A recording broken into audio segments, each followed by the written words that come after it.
وہ قوموں کی وجہ سے بنتا ہے، اور پتہ نہیں کیا انہوں نے لمبے لمبے نعرے لگائے. تو علامہ اقبال نے اتنی خوبصورت وضاحت کی کہ ہم لوگ تو سمجھے تھے کہ تم لوگ احادیث طیبہ پڑھنے والے لوگ ہو، قرآن کریم جاننے والے لوگ ہو، لیکن یہ سچ نہیں. اگر آپ نے پڑھا ہوتا تو قوموں کی وجہ سے نہیں وطن بنتے. آپ نے اگر میرے نبی کی حیات کو پڑھا ہوتا تو یہ بول تم نہ بولتے. جب میرے نبی نے پیچھے بولا تھا کہ قولوا لا الہ الا اللہ، تو کیا ان کے وہ لوگ جو سگے رشتہ دار تھے وہ الگ قوم نہیں ہو گئے تھے؟ قوم میں شامل کون ہوا تھا جنہوں نے لا الہ پڑھا تھا؟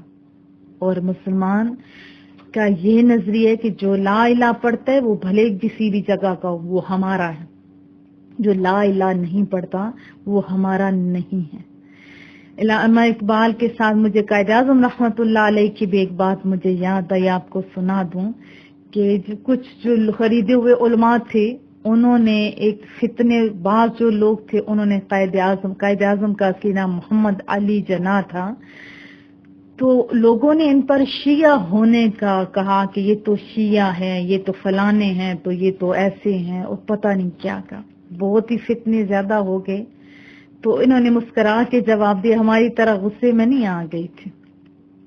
انہوں نے کہا کہ میں تو چلو ایسا ہوں تو گاندھی تو سنی ہے جو تم اس کو ووٹ دے دو، لیکن ہمارے سامنے بڑے خوبصورت رول ماڈل قائد اعظم رحمت اللہ علیہ جب ایک دفعہ وہ درس دے رہے تھے، تقریر کر رہے تھے، وہاں پہ بڑے بڑے رائٹر بھی موجود تھے جو مسلمان بھی تھے اور ہندو بھی تھے. ان میں سے ایک جوشیلا ہندو اٹھا، انہوں نے درمیان سے روک دیا. جب خطاب فرما رہے تھے حضرت قائد اعظم رحمۃ اللہ علیہ، روک دیا، اور اس نے بڑی ہی جذباتی تقریر کی کہ تم لوگوں نے یہ کیا، پھوٹ ڈال دی، ہم تو صدیوں سے اکٹھے رہتے تھے، ہم ایک ہی ہیں، وغیرہ وغیرہ. تو قائد اعظم نے کچھ نہیں بولا، سننے دیا. سارا جب سن چکے تو کہا کہ گلاس پانی کا چاہیے. جب گلاس پانی کا لایا گیا کہا کہ اب، اور تھوڑا سا خود پیا، پہلے خود پیا، اور پھر کہا کہ جو جذباتی تقریر کر رہا تھا وہ اخبار کا رائٹر تھا، اسے پیش کیا کہ تم بڑے جذباتی ہو گئے، غصے میں ہو گئے، پانی پی لو تھوڑے ٹھنڈے ہو جاؤ گے. تو اس نے غصے سے کہا کہ میں ایک مسلے کا پانی جھوٹا پی سکتا ہوں؟ تو تب بھی قائد اعظم کو غصہ نہیں آیا. دور سے بیٹھا ہوا کوئی یمن کا نوجوان تھا، اس کو بلایا، کوئی جان نہیں پہچانی، خالی ٹوپی تھی کہ ساتھ یہ مسلمان ہے، بھلیا مسلمانوں جیسا. تو اس کو بلایا کہ او پانی پی لو. تو اس نے گھٹا گھٹ پانی پی لیا. تو پھر قائد اعظم نے مسکرا کر اس کی طرف دیکھ کر فرمایا کہ تم میرے ہو یا یہ میرا ہے. جو جھوٹا نہ پانی پی سکے اس کے ساتھ زندگی کیسے گزاری جا سکتی ہے؟ اور جو میرا دور کا بیٹھا ہوا جس نے یہ کیا کہ میں اس کے ساتھ رہنا پسند کروں گا یا تمہارے ساتھ. بہرحال یہ دو قومی نظریے کی بنیاد اب نہیں، یہ 1400 سال پہلے ہمارے مصطفیٰ کریم صلی اللہ علیہ وسلم نے رکھ دی ہوئی تھی. اور پاکستان میں یہ فیضان نبی بھی شامل ہے، فیضان نبی بھی شامل ہے. مصطفیٰ کریم صلی اللہ علیہ وسلم کا بھی ہمارے اوپر بڑا احسان ہے. بہت ساری احادیث میں بھی آپ کو ان کا تذکرہ ملا ہوگا، بہت سارے علماء کرام وہ تذکرہ بھی کر رہے ہیں. ایک دن حضرت قائد اعظم رحمت اللہ علیہ جب یہاں سے سارا کچھ چھوڑ کے چلے گئے ہوئے تھے لندن میں، لوگوں کے حالات سے اکتا گئے ہوئے تھے کیونکہ لوگ ماننے کا نام نہیں لے رہے تھے، لندن میں چلے گئے. تو قائد اعظم رحمت اللہ علیہ فرماتے ہیں، یہ عرفان صدیقی صاحب نے بھی اپنے کالم میں لکھا، مفتی ممتاز نے بھی اپنے کالم میں یہ بات لکھی ہے. حضرت علامہ اقبال فرماتے ہیں، حضرت قائد اعظم رحمت اللہ علیہ فرماتے ہیں کہ میں لیٹا ہوا تھا، مجھے لگا جیسے میری چارپائی کو کسی نے ہلایا ہے. میں اٹھتا ہوں تو دیکھتا ہوں کوئی ہستی ہے، وہ مجھے کیا کہہ رہی ہے، وہ انگلش میں مجھے کہہ رہے ہیں کہ قائد اعظم اٹھو، اللہ نے تمہارے ہاتھوں سے پاکستان کی دھرتی کو آزاد کرنا لکھا ہوا ہے، جو برصغیر کے لوگوں کو تیری ضرورت ہے. اور وہیں سے اٹھے. وہ کون ہستی تھی؟ وہ مصطفیٰ کریم صلی اللہ علیہ وسلم کی ذات اقدس تھی، جنہوں نے کہا کہ جو تمہارے ہاتھوں اللہ نے یہ بات لکھی ہوئی ہے. جو حضرت جماعت علی شاہ صاحب وہ کیا لکھتے ہیں یہ بھی بہت خوبصورت ہستی ہے. انہوں نے اپنے مریدوں کو بولا کہ دیکھو تم قائد اعظم کو ووٹ دینا، وہ اللہ کا ولی ہے. لوگوں نے باتیں شروع کر دی، آپ قائد اعظم کو اللہ کا ولی کہتے ہیں، وہ تو انگریز ہے، اس کو تو اردو تک نہیں آتی. انہوں نے بولا یہ نہ بولو، قائد اعظم اللہ کا ولی ہے. میں نے ایک دفعہ تحفہ اسے بھیجا تھا، قرآن کریم بھیجا، جائے نماز بھیجا، تسبیح بھیجی، اور میرے دل میں کچھ تھا کہ وہ اب اس کے بارے میں کیا کہتے ہیں. تو قائد اعظم رحمت اللہ علیہ نے جواباً مجھے کہا، اے امیر ملت، آپ نے قرآن کریم مجھے اس لیے بھیجا ہے تاکہ بننے والے پاکستان میں قرآن سنت کے اصولوں کو اور قرآن سنت کے قوانین کو نافذ کروں. اور دوسرا، جائے نماز آپ نے اس لیے بھیجی ہے کہ جو اللہ کی نہیں مانتا، جو اللہ کو سجدہ نہیں کرتا، عوام اس کی بات نہیں مانتی. تو تسبیح آپ نے اس لیے بھیجی کہ جو رسول اللہ صلی اللہ علیہ وسلم پر درود و سلام کثرت سے پڑھتا ہے، اللہ اس پہ رحمتیں بھیجتا ہے. پھر جماعت علی شاہ صاحب فرماتے ہیں میرے دل میں یہ بات تھی جو ان کے زبان پہ تھی، وہ اللہ کا بہت بڑا ولی تھا. کون؟ قائد اعظم رحمت اللہ علیہ. پاکستان کو بنانے میں بڑی بڑی خوبصورت ہستیوں کا ہاتھ ہے. مراد آبادی صاحب ہے، جماعت علی شاہ صاحب ہیں، اور گوڑا شریف کے اس وقت کے جو پیر تھے وہ لوگ تھے، ابو الحسنات صاحب، اور بڑی بڑی ہستیاں ہیں جنہوں نے پاکستان بنانے میں بہت اہم کردار ادا کیا. اور ان لوگوں نے اپنے مریدوں کو یہ کہا تھا کہ جو بندہ قائد اعظم کو ووٹ نہیں دے گا اس کو ہم اپنے قبرستانوں میں جگہ نہیں دیں گے. اور ان لوگوں نے، کیونکہ آپ کو پتہ ہے میرے پاکستان کی دھرتی اولیاء کی دھرتی ہے، حفاظ کی دھرتی ہے، وہ صالحین کی دھرتی ہے. اور ہمارے پیارے لوگ تو یہ بھی کہتے ہیں کہ پاکستان تو اسی دن بن گیا تھا جب اس میں علی حجویری اور داتا گنج بخش علی حجویری رحمت اللہ علیہ اور بڑے بڑے اولیاء کرام تشریف لائے تھے. اور وہ ولی جن کے کردار اتنے اعلیٰ تھے، جن کے پاس کوئی یہ ویڈیو سسٹم نہیں تھا، جن کے پاس کوئی یہ کیمرہ یہ ٹی وی کچھ بھی نہیں تھا، لوگوں کو بتانے کا کچھ بھی نہیں تھا، لیکن ان کے کردار اتنے عظیم تھے کہ پہلے دن ہی 70 ہزار کفار نے ان کے ہاتھوں پہ کلمے پڑے. جب میرے اللہ نے موقع دیا تو میں انشاءاللہ ان کے نام بھی بتاؤں گی. اور لوگوں کے ہاتھوں پہ لاکھوں لوگوں نے کلمے پڑے تھے کہ ان کے کردار کی بلندی کی وجہ سے. لوگوں ہمیں یہ بھی سوچنا ہے ہمارا کردار کیسا ہے. لوگوں ہم پہلے مسلمان ہیں اور مسلمان پہلے یہ سوچتا ہے کہ میرا کردار کیسا ہے. اگر کردار اچھا ہے تو دوسرے دوڑے کھچے چلے آئیں گے، اگر کردار اچھا نہیں تو اپنے بھی دور ہو جاتے ہیں.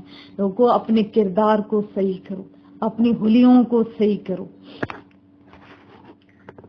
ایک دفعہ امام محمد کا چھوٹا سا واقعہ سنا دوں. ان کا ایک دہریے سے مقابلہ تھا اور ٹائم جب مقرر ہوا، دور سے امام محمد تشریف لا رہے تھے تو دور سے دیکھتے ہی اس نے کلمہ پڑھنا شروع کر دیا. اس کے لوگوں نے بولا یہ کیا تم تو اتنے علم والے تھے اور دور سے دیکھے تم ہار گئے، مقابلہ کیا کرو گے؟ انہوں نے کیا جواب دیا تھا کہ میں کلمہ کیوں نہ پڑھتا.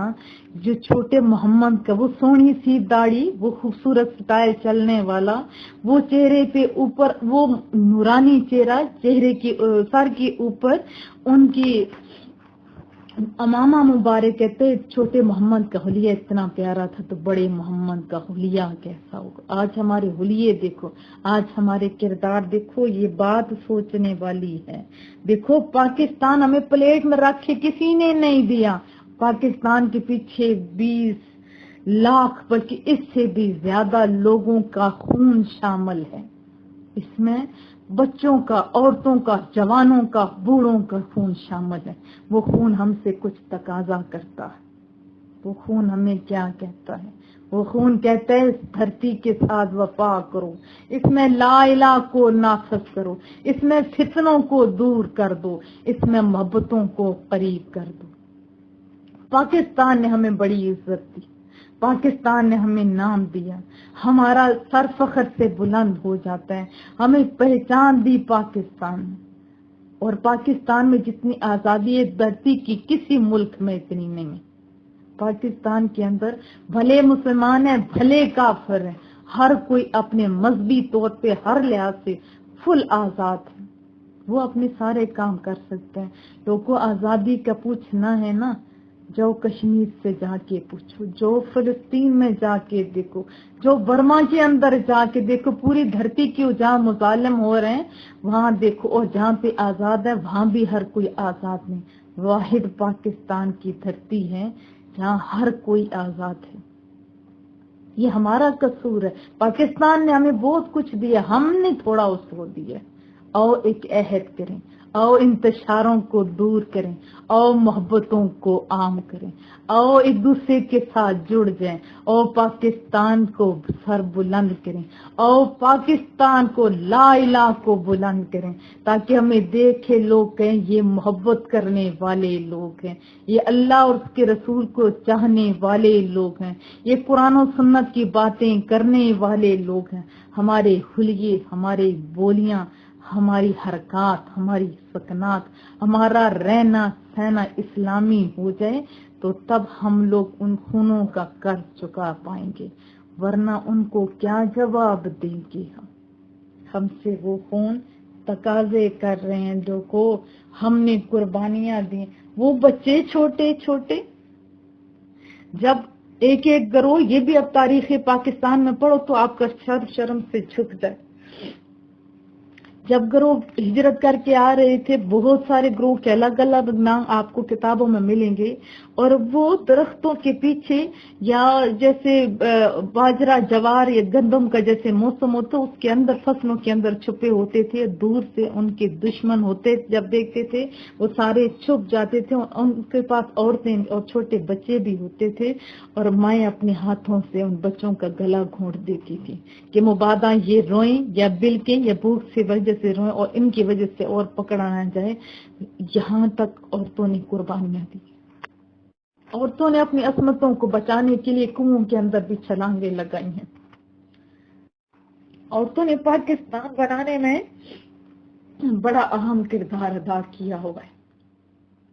اپنے نوجوان بھائی دیے ہوئے، سہاگوں کا خون دیا ہوا ہے. اور تاریخ اسلام میں بھی ذرا آپ جان کے دیکھ لیں، قرآن کریم کے اندر بھی دیکھ لیں، عورتوں کا بڑا اہم رول ہے. آج عورت کیوں نیگیٹو ہو گئی؟ آج ایسا کیوں ہو گیا؟ اور لا الہ کو دوبارہ سر بلند کریں تاکہ ہماری کوکوں کے اندر سے بھی اولیاء اللہ پیدا ہوں، تاکہ ہماری کوکوں کے اندر سے بھی صالحین پیدا ہوں، ہماری گودوں کے اندر پرورش پانے والے لوگ. وہ محمد بن قاسم جیسے کہ ایک دھرتی میں ایک عورت آواز دیتی ہے تو وہ دوڑا چلا آتے ہیں. آج کتنی جگہوں پہ عورتیں چیخ رہی ہیں تو ان کی کوئی صدا نہیں سنتا. اس کی وجہ کیا ہوگی؟ ہم لوگوں میں فرق پڑ گیا. میری بچیوں، آج آزادی کا دن ہے. سچ کے آزاد ہو، جو غلام ذہنوں، فتنہ باز ذہنوں سے نکلو. او محبتوں کی طرف چلتے ہیں، او محبتوں کی طرف چلتے ہیں. دوسروں کو گرانے میں نہیں، او اٹھانے میں لگ جاتے ہیں. جب اٹھاؤ گے نا آپ لوگ، رب آپ کو بلندیاں دے گا. او اپنے رب کی طرف چلتے، او اپنے مصطفیٰ کریم کی طرف چلتے ہیں. او میری بچیوں، ہم عورتیں اپنی اپنی جگہ عہد کرتی ہیں. ہم آج سے سچے اور پکے مسلمان بن جائیں گے انشاءاللہ، انشاءاللہ، انشاءاللہ. جن کی بولیاں قرآن و سنت کی بولیاں ہوں گی، جن کے کمپٹیشن فلمیں گانے نہیں ہوں گے، جن کے کمپٹیشن قرآن کریم اور نعت مصطفیٰ ہوگی انشاءاللہ تعالی. کیا میں توقع رکھوں کہ سننے والے لوگ پاکستان کو اور اپنے گھروں کو سر بلند کریں گے، لا الہ کو سر بلند کریں گے اور لا الہ کا پرچم لے کے اٹھیں گے انشاءاللہ ہم لوگ، اور پوری دنیا کے اوپر ہم انشاءاللہ مسلمان متحد ہو جائیں گے. جب ایک چراغ اچھا جل جاتا ہے نا، اس سے دوسرے بھی روشنیاں پاتے ہیں. جب ہم کچھ صحیح ہو جائیں گے انشاءاللہ، بہت سارے لوگ اس گروپ میں شامل ہیں، تو آگے جاتے جاتے نہ جانے کون زیادہ باعمل ہو جائے، نہ جانے کس کی گود سے بڑا آدمی پیدا ہو جائے، اور وہ پوری دنیا میں وہ میرے رسول اللہ کی تمام امت کو اکٹھا کرتے. اللہ پاک کامیابیاں دے اور بعمل ہم لوگوں کو کر دے، آسانیاں کرے ہم لوگوں کے لیے. جو مشن میرا ہے آپ سب دعا کیجیے گا، اس مشن میں میرا رب مجھے کامیابیاں دے، بے حساب کامیابیاں دے.